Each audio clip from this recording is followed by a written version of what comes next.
안녕하세요. 물리치료사 김현진입니다.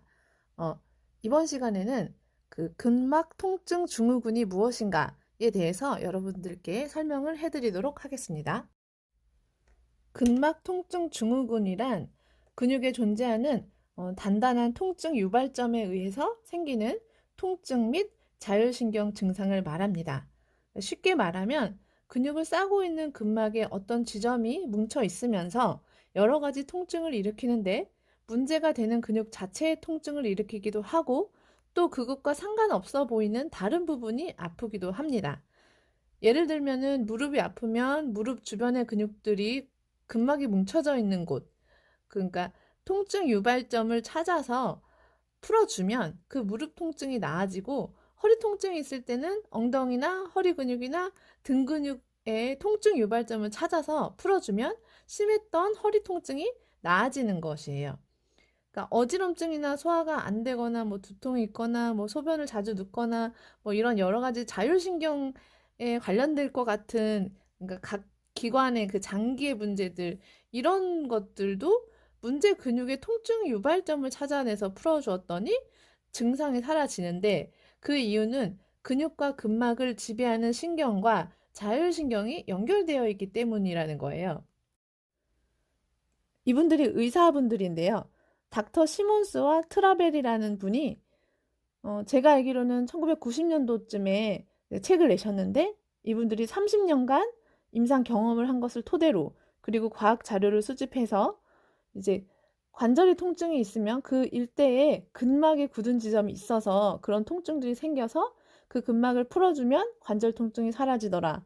또 이 근육이 꼭 자세를 유지하거나 운동할 때만 필요한 게 아니라 이제 인체 내부 장기랑 직접 혹은 간접적으로 연관이 있다는 과학적 근거를 제시하고 그 치료 방법을 제시했어요, 이분들이.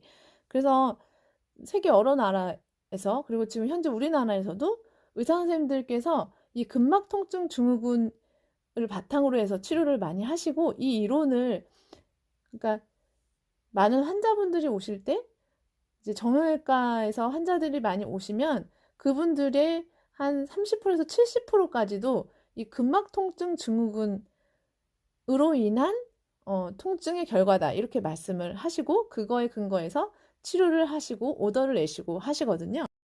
물론 도수치료사 선생님들도 이 근막 통증 증후군 이론을 바탕으로 해서 치료하시는 분들이 되게 많아요. 다시 설명으로 돌아가서요. 우리 몸은 일상생활을 할 때 몸의 구조와 움직임으로 인하여서 무리되는 구간, 그러니까 즉 중력이나 움직임 자체로 인해서 더 힘을 많이 쓰게 되고 버티는 구간이 생깁니다.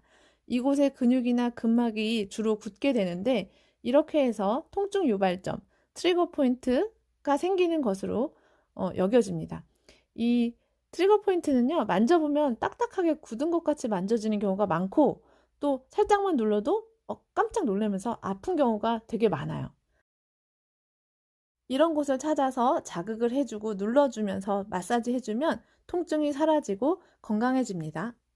자, 이 트리거 포인트, 그러니까 줄여서 TP라고 할게요. 이 통증 유발점이라는 것은요, 트리거라는 건 방아쇠라는 뜻이고, 포인트는 그 지점을 말하죠. 이 두 가지 단어를 합친 말로써 총의 방아쇠를 당기면 총알이 발사돼서 표적에 딱 맞죠. 그럼 쏜 시작점에서는 통증이 없어요. 하지만 맞은 부위가 아프잖아요. 이때 원인이 되는 것은 총알이 발사된 시작점이에요. 이 시작점을 풀어주면 원래 아프던 곳이 아프지 않게 되는 거예요. 그러니까 즉 통증의 원인이 되는 곳을 통증 유발점이라고 합니다. 그러니까 통증 유발점과 통증 지점이 다른 이유는 그 통증 유발점을 풀어주지 않고 문제가 있었는데 방치해두면 통증 유발점이 생긴 근육과 같이 일하는 인접 근육까지 고장이 나기 때문이에요. 또 통증 유발점 부분이 혈액이나 신경의 흐름을 방해하기 때문에 그 혈액이나 신경의 흐름을 따라서 통증이 퍼지기도 합니다. 이 트리거 포인트랑 통증 지점이 물론 같을 수도 있어요. 네, 여기까지 근막 통증 증후군에 대해서 여러분께 설명을 드렸고요. 이 이론을 바탕으로 해서 저는 거의 이 이론으로 치료를 해요. 그래서 앞으로 올려드릴 영상에서는 이 이론을 바탕으로 해서 어떤 지점이 자주 고장나고 어떤 질환에는 이런 식으로 치료를 하시면 좋습니다 하고 소개를 해드리도록 하겠습니다. 네, 안녕히 계세요.